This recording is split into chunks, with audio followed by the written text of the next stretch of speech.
Preview. आदाब अर्ज़ है, महाराष्ट्र न्यूज़ टुडे के प्रोग्राम रूबरू में आपका इस्तकबाल है। इलेक्शन 2024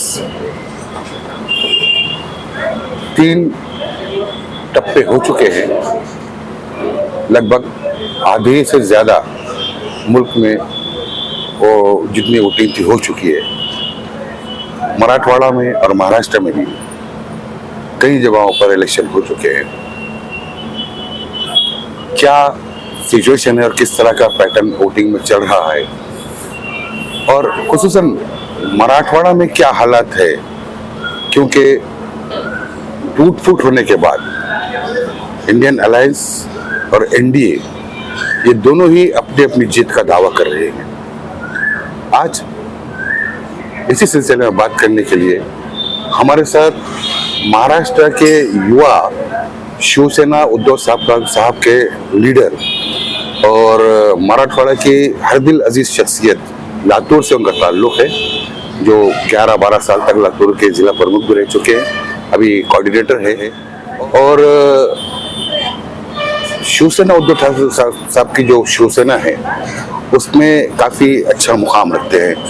नाम है श्रीपाद कुलकर्णी, लेकिन सभी लोग उन्हें पप्पू भाई कुलकर्णी के नाम से जानते हैं, तो हम भी उन्हें पप्पू भाई ही कहेंगे। पप्पू साहब, आपका बहुत बहुत शुक्रिया, आपने वक्त किया। धन्यवाद। जैसा कि मैंने कहा कि 2024 का जो इलेक्शन है, खुसूसन मराठवाड़ा में आप किस तरह देख रहे हैं? मराठवाड़ा ही बोल के नहीं बोल सकते हम, महाराष्ट्र बोलो या पूरे हिंदुस्तान में बोलो जी, ये इलेक्शन 2024 का बहुत ही महत्वपूर्ण इलेक्शन है। पिछले 10 साल से जो लोगों ने सहन किया है इस देश के या महाराष्ट्र के, मराठवाड़ा के, अब लोगों के आंखें खुल गई है। और ये वक्त ऐसा है कि देश परिवर्तन चाहता है, देश की जनता परिवर्तन चाहती है। देश अभी किसी नेता की सुनने के मूड में नहीं है। ये इलेक्शन जनता ने अपने हाथ में ले ली है। ये 2024 की चुनाव, ये ऐतिहासिक चुनाव होने वाला है और इसमें परिवर्तन 100% होने वाला है।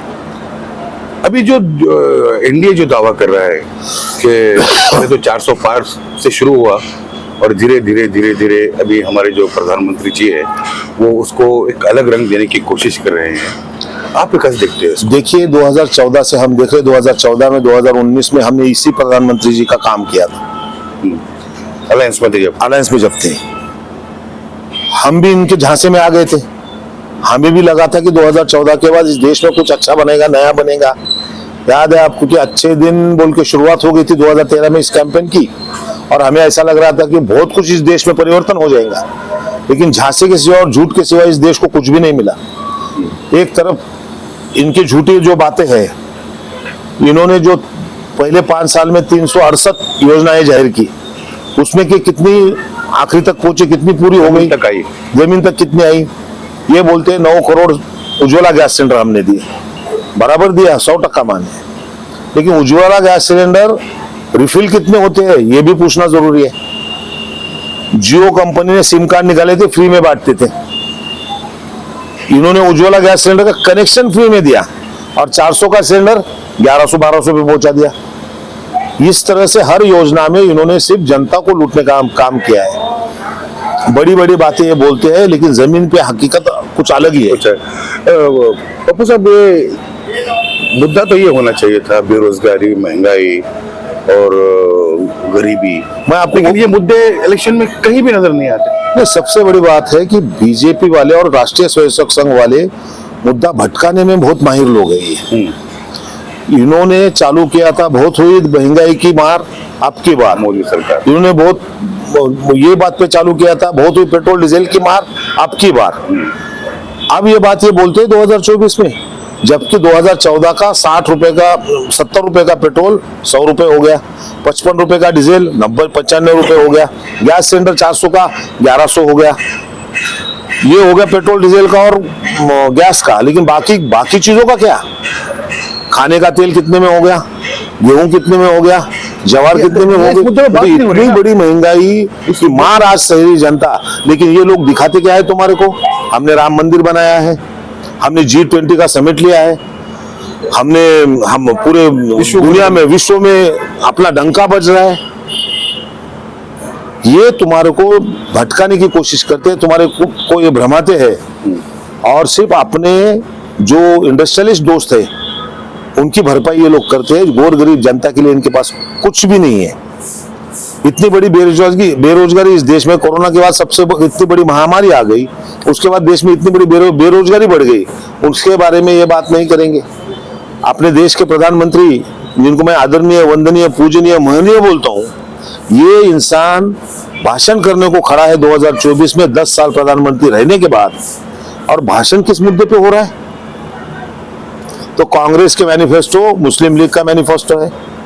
ये कांग्रेस तुम्हारे पास तुम्हारी जो ज्यादा संपत्ति है वो निकाल के लेंगी, और जिनके बच्चे ज्यादा है, यानी किसके, अल्पसंख्यकों के बारे में मुसलमान बोलने को डरते हैं, मुसलमानों में बांट दी, जिनके बच्चे ज्यादा है उनको बांट देंगी। क्या तो मेरा पॉसिबल है? ये तो पॉसिबल है ही नहीं। मेरा प्रधानमंत्री जी से ये सवाल है कि यदि ज्यादा बच्चों में बांटने का है तो आपको भाई बहन कितने हैं? आपके साथ है तो आपको ना हो गए भाई फिर। बोल तो ये सिर्फ हिंदू युवकों को, हिंदू समाज को भ्रमाने की कोशिश कर रहे हैं कि कांग्रेस आएंगी तो मुसलमानों को मदद करेंगे, मुसलमानों की सब ये करेंगी। वो तो देश का प्रधानमंत्री कांग्रेस के मैनिफेस्टो से उतर के नीचे आया, फिर संपत्ति का बोलना चालू हो गया, फिर मंगलसूत्र तक आया। जिस इंसान ने खुद के बीवी के मंगलसूत्र की पिछले 47 साल में कीमत नहीं की, वो हमारे माँ बहनों को मंगलसूत्र की कीमत सिखाएगा? पप्पू, ये जो इलेक्शन है उसको जो मोड़ देना चाह रही है एक पार्टी को एक पार्टी, उसका आम लोगों पर क्या असर दिख रहे हैं आप? क्योंकि आप घूमते रहते हैं महाराष्ट्र भर में इधर उधर। लोगों पे जो अंधभक्त है उनमें बहुत कम असर है। अच्छा। लेकिन 2014 से 2023 तक 22 तक जो अंधभक्तों की संख्या हो गई थी वो काफी कम हो गई अभी, लेकिन अंधभक्त है। एक्सपर्ट्स, जो पॉलिटिकल एक्सपर्ट्स है, उनका मानना ये है कि बीजेपी के कार्यकर्ताओं में भी एक किस्म की थोड़ी सी नाराजगी है कि थोपे हुए कैंडिडेट को जो है तो उन्होंने किस तरह काम करेंगे। थोपे हुए कहाँ तक सही है? देखिए, कांग्रेस से और कांग्रेस पार्टी से आए हुए लोगों की, किसी भी पार्टी से, बीजेपी 2014 में क्या नारा देती थी? हम कांग्रेस मुक्त भारत बनाएंगे। और पिछले 9 साल में, 10 साल में परिस्थिति ये मोदी और शाह ने करके रखी है, उन्होंने कांग्रेस युक्त भाजपा बनाई है। एक तरफ मोदी बोलते हैं हम भ्रष्टाचार मिटाने के लिए घूम रहे, इनका मिटाने का तरीका बहुत अच्छा है। जो भी पार्टी में सबसे बड़ा भ्रष्टाचारी है अपने पार्टी में ले लो, वो पार्टी में का भ्रष्टाचार मिटाओ। यानी आज ये है परिस्थिति इस देश में है कि सब पार्टियों में, किसी भी पार्टियों में, बीजेपी छोड़ के कोई भ्रष्टाचारी बाकी नहीं है। जितने भ्रष्टाचारी इस देश में है वो सब बीजेपी में है। तो ये अभी भारतीय जनता पार्टी नहीं, ये भ्रष्टाचारी जोड़ो पार्टी बन गई है, सब भ्रष्टाचारी इसी पार्टी में है।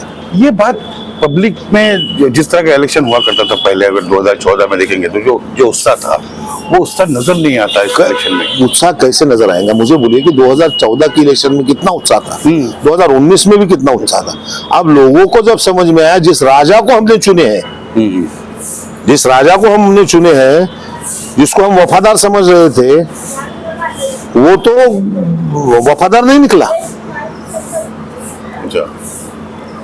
वो तो बेईमान निकला। वही भ्रष्टाचारियों को सब ले रहा है, वही महंगाई बढ़ा रहा है। ये खामोशी इसलिए है कि जो वोटिंग परसेंटेज पूरे देश में कम हो रहा है, महाराष्ट्र में भी कम हो रहा है, वो जितना भी परसेंट वोट कम हो रहा है वो सब बीजेपी का और बीजेपी का वोट है। अच्छा। लोग उससे नाराज है, इसलिए वोट देने के लिए बाहर नहीं निकल रहे। सर, अभी इतना बड़ा टूट रेस, 2 शिवसेना बना दिए, 2 राष्ट्रवादी बन गई, ये सारी बातें कहीं ना कहीं बनाने वालों के दिमाग में थी कि इससे इनको एडवांटेज मिलेगा। इससे तो पूरे निगेटिव हो गए। अच्छा। शिवसेना किसकी? बाला साहेब ठाकरे की। हिंदू शिवसेना, किसी भी बच्चे को पूछो, बूढ़े को पूछो, वो क्या बोलता है? शिवसेना किसकी? हिंदू हृदय साहब बाला साहेब ठाकरे की। उसके बाद किसकी? उद्धव बाला साहब ठाकरे की। राष्ट्रवादी किसकी? शरद चंद्र जी पवार साहब की। उसके बाद किसकी? शरद चंद्र पवार साहब अभी जिंदा है तो उनकी है।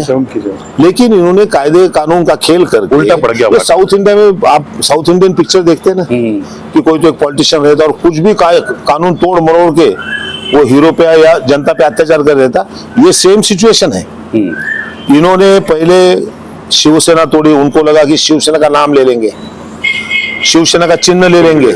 25 साल से शिवसेना और धनुष्यबाण अपने साथ था, उससे फायदा होगा। उनके सर्वे में फिर दिख गया फायदा नहीं हो रहा, इन्होंने राष्ट्रवादी तोड़ दी।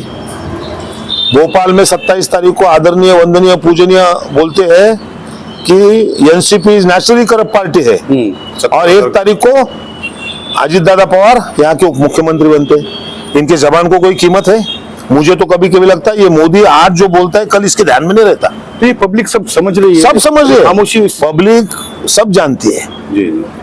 ये जो खामोशी है ये मोदी के खिलाफ की देश खामोशी की अगर हम बात करेंगे तो प्रेजेंट जो गवर्नमेंट है उसके खिलाफ में जो लड़ने वाले लोग हैं, राहुल गांधी है, तेजस्वी यादव है, अखिलेश यादव है, और महाराष्ट्र में एक ही नाम लिया जा रहा है, उद्धव साहब ठाकरे साहब का, जो फ्रंट के ऊपर सबसे ज्यादा लड़ रहे हैं आपकी पार्टी के जो अध्यक्ष है। तो ये लड़ाई सड़कों पर नीचे तक, क्योंकि आप नीचे जाते हैं, नीचे लोगों से मिलते जुलते हैं, उसका कितना असर आप देख रहे हैं इसके अंदर? देखिए, महाराष्ट्र में आज उद्धव साहब महाराष्ट्र के नेता हैं, बन गए हुए, खुद की ताकत से बने हुए हैं। और उद्धव साहब ये हमेशा ही जो हमारा शिवसैनिक है उससे जुड़े हुए हैं। ये बीजेपी वालों के जैसा हाई लेवल की इमेज उनकी नहीं है। वो एक एक कार्यकर्ता को नाम से पहचानते हैं, किसी भी तालुका प्लेस में जाओ। और उद्धव साहब का जो एक इंप्रेशन है, जो एक काम करने का तरीका है, वो कभी भी बड़ी बातें नहीं करते, जितना होता है उतनी बात करते हैं। और जो उन्होंने शब्द दिया है, जो जुबान उन्होंने दी है, वो पूरी करते हैं। अब इस लड़ाई में जहाँ पर एक तरफ एनडीए और एक तरफ इंडियन अलायंस है, यहाँ पर महाराष्ट्र में तो हम देखेंगे तो अल्पसंख्यक जो है या जो पिछड़े हुए लोग हैं, उनकी वोटिंग किस तरफ आप देखते हैं जा रहे हैं? नहीं, देखिए, इस टाइम अल्पसंख्यक की वोटिंग यानी मुस्लिम समाज की वोटिंग ये 100% बीजेपी के खिलाफ जाने वाली है, निगेटिव वोट है। उसका रीजन ये नहीं है कि बीजेपी हिंदुत्व करती है इसलिए। हम भी हिंदुत्ववादी है, शिवसेना भी हिंदुत्ववादी है, उद्धव साहब हिंदुत्ववादी है, लेकिन उन्होंने ये देखा कि हिंदुत्व के नाम पे ये लोग अखंड हिंदू राष्ट्र की तरफ जा रहे हैं। इनका 400 पार का नारा क्यों है, ये पहले बेसिक हमने समझना चाहिए। ये भाजपा, ये राष्ट्रीय स्वयंसेवक संघ से निकली हुई है, संघ का ही वो पार्ट है। आरएसएस का ये पार्ट होने की वजह से इनका बेसिक तत्व ये है, 1947 से 52 साल तक इन्होंने राष्ट्रीय स्वयंसेवक संघ के कार्यालय में तिरंगा नहीं फहराया था, 52 साल नहीं फहराया था। बाद में बहुत ज्यादा आलोचना हो रही इसलिए उन्होंने फहराया। इनको इस हिंदुस्तान में कोई इंटरेस्ट नहीं है, उनका अखंड हिंदुस्तान बनाना ये उनका सपना है। अखंड हिंदुस्तान यानी जो पुराना हिंदुस्तान, अफगानिस्तान तक, बांग्लादेश रहेगा, पाकिस्तान रहेगा, श्रीलंका रहेगा, ये उनको बनाने की उनकी मंशा है। तो 400 पार क्यों चाहिए इनको? जो मेरा एनालिसिस है जी, वो ये है कि इनको 400 पार इसलिए चाहिए कि 400 पार करने के बाद ये संविधान बदल सकेंगे। जो महामानव डॉक्टर बाबा साहब अम्बेडकर ने जो संविधान इस देश को दिया है, वो पहले इनको बदलना पड़ेगा। उसके बाद ये हिंदू राष्ट्र का ऐलान करने की कोशिश करेंगे। हिंदू राष्ट्र यानी क्या है आखिर? मैं तो कहता हूँ हिंदू राष्ट्र ने हिंदू अफगानिस्तान बनाना चाहते हैं। अफगानिस्तान में जो तालिबान ने किया, बर्बादी सब कर दी, वैसा इनको करना है, ऐसा मेरा कहना है। इसलिए इनको 400 पार चाहिए। ये बाद में संविधान बदलेंगे, संविधान के बाद हिंदू राष्ट्र बनाने की कोशिश करेंगे। और हिंदू राष्ट्र बनाने का है इनको, क्यों? इनको सिर्फ तुम्हारे वोट नहीं चाहिए, इनको सिर्फ सत्ता नहीं चाहिए, उनको हिंदू राष्ट्र बनाने के बाद तुम्हारे कपड़े कौन से चाहिए, तुम्हारे घर में खाना क्या पकना चाहिए, तुमने बाहर कैसे निकलना चाहिए, ये भी कंट्रोल इन लोगों को चाहिए। ये उनका मूल है, अच्छा, बीजेपी और आरएसएस का। इसलिए ये देश के लिए धोखा है। ये एक तरफ राष्ट्र हित की बात करेंगे, देश प्रेम की बात करेंगे, और दूसरी तरफ इनके दिमाग में ये घिनौनी चालें चल रहे हैं। इनको इस टाइम इस हिंदुस्तान से इनको सत्ता से निकालना बहुत जरूरी है। अब इस मुस्लिम समाज को भी, अल्पसंख्यक समाज को भी ये समझ रहा है। मुस्लिम वोटर खामोश है, बहुत ज्यादा खामोशी है। और देखिए, जो हमारे प्रधानमंत्री जी बोल रहे हैं कि इनको ये देंगे, ऐसा कर देंगे, वैसा कर देंगे, वैसा तो पॉसिबल नहीं है, इम्पॉसिबल है वो। हाँ, यदि देना होता कांग्रेस को इस तरह से तो 70 साल तो दे देते थे ना, इतने दिन ना देते थे। कांग्रेस से नाराज हो चुके थे पहले ये सब होने के बाद। देखिए, कांग्रेस से नाराजगी जो भी थी, लेकिन कांग्रेस के जो भी सत्ता का पीरियड था उसमें इस तरह से अल्पसंख्यकों की हालत नहीं हुई थी। इतनी हालत नहीं हुई। बोल तो गोल टोपी पहना है तो अतरीकी बन जाता है, किसी का नाम याहिया है, आलिम है, मुस्तफा है, तो अतरीकी सब बना दिया उनको। अपने देश का प्रधानमंत्री बोलता है उनके कपड़े देख के समझता है ये कौन लोग हैं, यानी कपड़ों पे से तुम पहचान करोगे। कल मैं पठानी ड्रेस पहनूंगा, मेरे को भी बोल देंगे आप। क्या लगता है आपको कि ये जो उनकी जो कोशिशें है वो जो नाकाम हो रही है बार बार, और उनकी तकरीरों में देखिए, जो झुंझलाहट लग रही है, बीजेपी का हमेशा से नफरत पे ही इनको वोट मिले हैं। अच्छा, नफरत की राजनीति करके इनको वोट मिले हैं, विकास की राजनीति करके इनको वोट नहीं मिले। गुजरात में आप यदि देखेंगे तो इन्होंने डरा धमका के 2002 के बाद डरा धमका के ही वोट लिए हैं, और फिर इनकी विकास की राजनीति चालू हो गई। इनकी विकास की राजनीति क्या है? गुजरात मॉडल बोलते हैं, अभी तो अदानी के हिसाब से दिख रहा है गुजरात मॉडल क्या है। मैं ऐसा सवाल पूछता हूं आदरणीय मोदी जी से कि 2003 में अदानी की संपत्ति कितनी थी आप जब सीएम बने थे, और आज की 2014 तक उसकी संपत्ति में कितनी बढ़ोतरी हुई, और 2014 में आप पीएम बनने के बाद आज 2024 तक वो कहां गया? उसको सब गवर्नमेंट के ही टेंडर मिलते हैं, उसको पोर्ट मिलते हैं, उसको एयरपोर्ट मिलते हैं, उसको खदानें मिलती है, उसको जंगल मिलते हैं, उसको जमीन मिलती है देश भर में। तो यही फैक्ट है ना, आप मोनोपोली कर रहे हो। और आज जब सर महाराष्ट्र में एक बात ये भी चलती है कि गुजरात लॉबी ने महाराष्ट्र के बड़े बड़े इंडस्ट्री जो महाराष्ट्र में मुंबई के अतराफ या महाराष्ट्र में लगने वाली थी, वो सारे बिजनेसेस गुजरात में लेके चले। ये फैक्टर काम कर रहा है? नहीं, बिल्कुल काम कर रहा है। देखिए, वेदांता इंडस्ट्री आई थी महाराष्ट्र में, सब डॉक्यूमेंटेशन फाइनल हो गया था। गुजरात का इलेक्शन था, उन्होंने वो गुजरात की इलेक्शन थी यहाँ से उठा के वहां लेके गए वेदांता को, वो चालू नहीं हुआ। जो प्रोजेक्ट महाराष्ट्र में रहता तो अभी तक चालू हो जाता था वेदांता का, सेमीकंडक्टर का, वो गुजरात में जाके बंद हो गया। इसकी बात कोई चैनल नहीं करता, वो नहीं चालू हो गया, वहां पे बंद हो गया। लेकिन उस वक्त गुजरात के इलेक्शन में मोदी ने वहां पे ये दिखा दिया, मैंने इतना बड़ा प्रोजेक्ट लाया है, 1-1.5 लाख लोगों को रोजगार मिलने वाला है। चालू नहीं हो सका, चालू नहीं हुआ।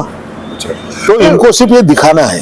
अभी हीरा मार्केट लेके गए, डायमंड मार्केट मुंबई का सूरत में लेके गए, एक्सचेंज की भी बातचीत चल रही है, लेके गए वहां पे, क्या हो गया उसका? मुंबई की एक बहुत बड़ी कंपनी है डायमंड की, मैं भूल गया नाम उसका, वो कंपनी वहां शिफ्ट हो गई, उन्हें पूरे उनके वर्कर सब लेके गए। आज कहां है वो कंपनी? वापिस मुंबई में आ गई। तुम्हारे प्रदेश की डेवलपमेंट करना तुम्हारा हक है, लेकिन जबरदस्ती तुम डेवलपमेंट करने को जाओगे जब इंफ्रास्ट्रक्चर ही वहां तुम्हारे को अवेलेबल नहीं है, तो ऐसा नहीं होता। मराठा रिजर्वेशन का बहुत धूमधाम है, तो इस इलेक्शन पे मराठा रिजर्वेशन का किस तरह का असर देख रहे हैं आप? देखिए, मराठा आरक्षण का बहुत पुराना मसला है। पहला आरक्षण पृथ्वीराज चौहान साहब जब सीएम थे तब दिया था, 16 तक का आरक्षण दिया था, वो सुप्रीम कोर्ट में नहीं टिका। फिर जब देवेंद्र फडणवीस आ गए, उन्होंने मराठा आरक्षण का मैं देता हूं, ये उन्होंने पहले जबान दे दी थी, उन्होंने आरक्षण दिया, लेकिन वो सुप्रीम कोर्ट में नहीं टिका क्योंकि इनकी गलती थी। मराठा आरक्षण मेरे हिसाब से, मैं ज्यादा कायदे का पंडित तो नहीं हूं, लेकिन मराठा आरक्षण तभी मिल सकता है जब सेंट्रल गवर्नमेंट मराठा समाज को ओबीसी में डाल देंगे, और वो काम सिर्फ और सिर्फ देश की संसद कर सकती। जब पिछले 10 साल से तुम ही लोग वहां बैठे हो, तुम्हारी मेजोरिटी है, तो तुम्हें ओबीसी में डाल देना चाहिए था। लेकिन इनको मराठा और ओबीसी में झगड़ा बनाए रखने का था और खुद के वोट की रोटी सेकने की थी, इसलिए ये बीजेपी वालों ने मराठा आरक्षण नहीं दिया। मनोज जरांगे पाटिल साहब ने जो किया है वो बराबर है सबसे। वो बोलते कुछ नहीं लेन देना, हमारे को तुम दे दो, सबको सब आरक्षण दे दो। और इसका इफेक्ट क्या इफेक्ट हो रहा है उसका? देखिए आप 4 तारीख को, अच्छा, इसका इफेक्ट क्या हो जाएगा। मराठवाड़ा की तो 8 के 8 सीट महाविकास आघाड़ी की आ रही है। टोटल महाराष्ट्र में कितनी सीट? महाराष्ट्र में मेरे हिसाब से 35 से 38 सीट महाविकास आघाड़ी की आएंगी। 35 से 38। मैं ज्यादा बड़ी बात नहीं बोल रहा हूँ, ये कम से कम बोल रहा हूँ मैं। हो सकता है बीजेपी महायुति 10 के अंदर भी सिमट जाएंगे, कि उतने ही लोगों में नफरत है इन लोगों के लिए। जी जी। कौन सा तबका खुश है? ना गरीब खुश है, ना पिछड़ा खुश है, ना मराठा खुश है, ना अल्पसंख्यक खुश है, ना ओबीसी खुश है। महंगाई से सभी परेशान है। सही है। ठीक है, वो बोलने को वीडियो दिखाते हैं, ये इनका बीजेपी का आईटी से प्रोपेगेंडा करता है, 200 का पेट्रोल होने दो, 500 का पेट्रोल होने दो, 5000 का गैस होने दो, मैं मोदी को ही वोट करूंगा। रहने दे भाई, तेरे घर में हम गरीब लोग हैं, हमारे को ये जो रेट चला ये नहीं परवड़ रहा है। ये जो प्रोपेगेंडा सिस्टम 2013 से इन लोगों ने खड़ा किया है, हम बोलते ना वो घोड़ा गाड़ी के घोड़ों को झापड़ बिठाते हाँ। कि उनको रोड ही दिखना, सिर्फ ऐसे झापड़ बिठाए हुए जो अंधभक्त है उनकी झापड़ खोलना जरूरी है। इन्होंने पूरा मीडिया खरीद लिया है।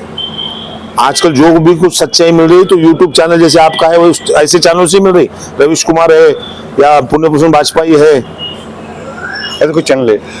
सर आपने वक्त दिया और हम ये उम्मीद करते हैं कि आपका जो काम सिलसिला जारी है वो जारी ही रहे और आपको उसमें सक्सेस भी मिले, आप जो चाह रहे हैं उसके अंदर।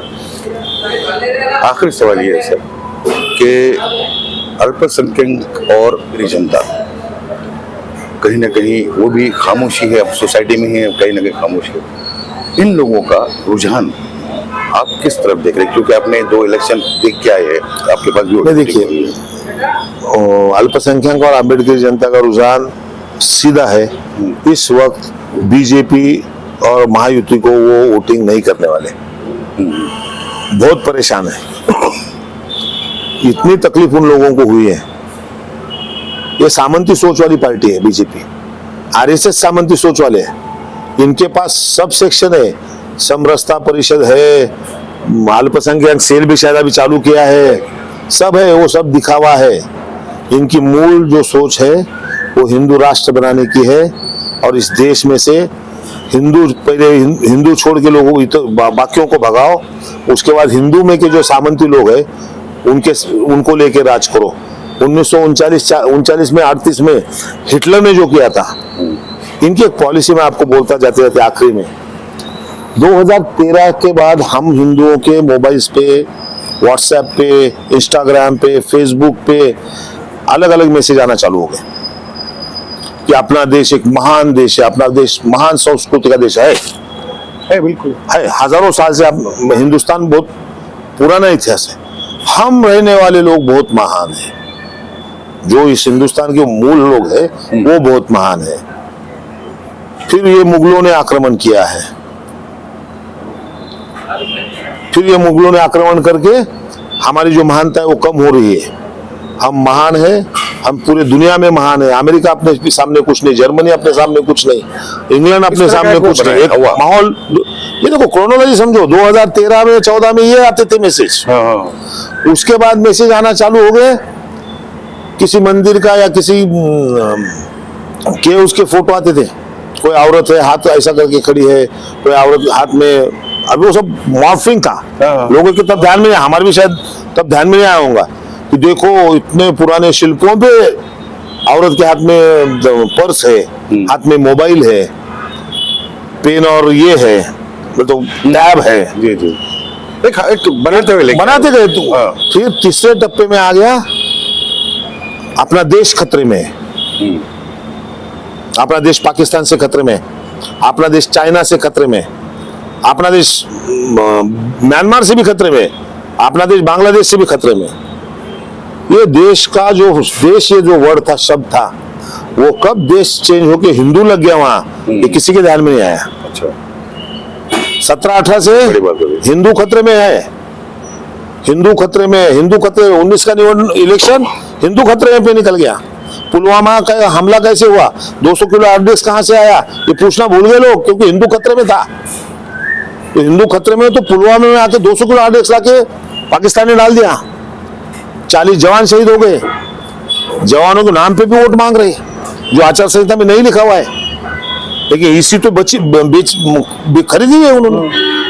तो 2019 का इलेक्शन इन्होंने हिंदू खतरे में पे निकाल दिया, और 2019 का इलेक्शन जीतती पूरे दुनिया में देश का डंका बज रहा है, क्योंकि मोदी है तो पूरे दुनिया में देश का डंका बज रहा है। और ये डंका बज रहा है और अपने को बचाने वाला एक ही है, ये 2019 के बाद ये चालू हो गया। अपने को बचाने वाला है कि मोदी है, मोदी है। ये जवान लोग हमारे और हमारे रिटायर्ड लोग, जवानों को काम नहीं, रिटायर्ड लोगों का काम खत्म हो गया है। ये लोगों के दिमाग इतने खराब हो गए, खराब किए गए कि अपना हिंदू खतरे में। मैं सवाल पूछते रहता हर एक को, हिंदू कहां से खतरे में आ गया भाई? 700 साल मुगलों ने राज किए, 200 साल अंग्रेजों ने राज किए, फिर भी 115 करोड़ है भाई। 2014 के बाद ही खतरे में आ गए हम। कैसे खतरे में आ गए हम? किस हिसाब से खतरे में आ गए? तो इस हिसाब से खतरे में आ गए। लोगों देखिए, ये लोगों ने ब्रेन वॉश, राष्ट्रीय स्वयंसेवक संघ में बार बार नाम इसलिए लेता हूं कि ब्रेन वॉशिंग की पॉलिसी उनकी है। बीजेपी आईटी सेल वालों ने जो ब्रेन वॉशिंग का और जो प्रोपेगेंडा किया, जनरल गोबेल्स के जैसा, हिटलर का जो मैं नाम ले रहा था, हिटलर ने भी यही किया था। हम आर्यंस हैं, ये जू खराब है, ये पॉलिसी अभी हिंदुस्तान में चल रही है। हिंदुस्तान में वैसा नहीं होने वाला, क्योंकि हिंदुस्तान लोकतांत्रिक देश है। तो ये इस हिसाब से चल रहा है। ये हिंदू होने दो, अल्पसंख्यक होने दो, मुस्लिम रहने दो, सिख रहने दो, ईसाई रहने दो, ये लोगों ने आंखें खोलने की जरूरत है कि हमारे को किस तरफ लिया जा रहा है। हाँ, यही मुद्दा ये है कि हमको एक आम हिंदुस्तानी को, चाहे वो किसी भी धर्म समाज का हो, उनके मुद्दे हैं गरीबी, उनके बच्चों को नौकरी, बढ़ती हुई महंगाई और अच्छी सुविधाएं, स्वास्थ्य की सुविधाएं होना चाहिए हमको। या हमारे जो कॉर्पोरेशन है वहाँ पे हमारे गली कूचों के रोड्स वगैरह, ये मुद्दा इलेक्शन का हुआ करता था कभी 2000 से पहले भी और 2004 के बाद भी और 2014 तक भी। लेकिन आज ये सारे मुद्दे किसी ऐसी शैडो के पीछे चले गए हैं जो शैडो बहुत डार्क है, जिसे समझने की आपको, हमको, हर हिंदुस्तानी को जरूरत है। आज आंखें खोलकर देखिए और आने वाले इलेक्शन में जो हमारे पास, हमारे शहर में 13 तारीख को जो इलेक्शन है, वहाँ पर आपसे विनती है चैनल के द्वारा, हमारे द्वारा, कि आप अपना वोट जरूर डालिए ताकि डेमोक्रेसी में हम अपनी डेमोक्रेसी को बचा सके। ये मत उसको छुट्टी का दिन मत बना दीजिए। चलो इलेक्शन है, कहीं घूमने फिरने जाते हैं, जाइए घूमने फिरने के लिए, लेकिन पहले अपना वोट कास्ट कीजिए, उसके बाद जाइए। आपने हमें वक्त दिया उसके लिए बहुत बहुत शुक्रिया। अगले हफ्ते ऐसे ही किसी मेहमान के साथ हम आपकी मुलाकात करवाएंगे। तब तक के लिए मैं अपनी टीम के साथ आपसे इजाजत चाहता हूँ। जय हिंद, जय महाराष्ट्र, जय भीम।